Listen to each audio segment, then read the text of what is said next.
Welcome back. વડોદરામાં કોર્પોરેશનની ચૂંટણીમાં ભાજપના ગત ટર્મના અનેક કાઉન્સિલરના પત્તા કપાશે. ભાજપે નક્કી કરેલી નિયમોને આધીન કેટલાક કાઉન્સિલરના પત્તા કપાઈ શકે છે.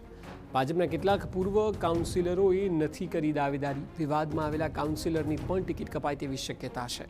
60થી વધુની ઉંમરના 9 કાઉન્સિલરની ટિકિટ કપાઈ શકે છે. 3 ટર્મથી ચૂંટણી લડતા હોય તેવા 5 કાઉન્સિલરની ટિકિટ કપાઈ શકે છે.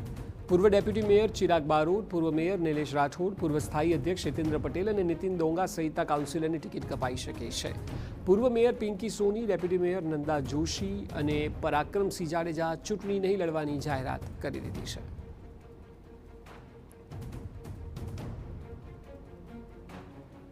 તો જે નવા નિયમો અંતર્ગત ટિકિટ ફાળવણી કરવામાં આવવાની છે તેમાં સ્પષ્ટ છે કે 60 વર્ષથી ઉપરના લોકોને ટિકિટ નહીં અપાય. એ સિવાય 3 ટર્મથી જે ચૂંટણી જીતતા હોય એવા પણ લોકોને ચોથી વાર નહીં અપાય. એટલે કેટલાક નિયમો અંતર્ગત આ ટિકિટની વહેંચણી થવાની છે ત્યારે અનેક લોકો કપાઈ શકે છે, જેમાં 60થી વધુની ઉંમરના 9 જેટલા કાઉન્સિલરો છે કે જેમની ટિકિટ કપાશે.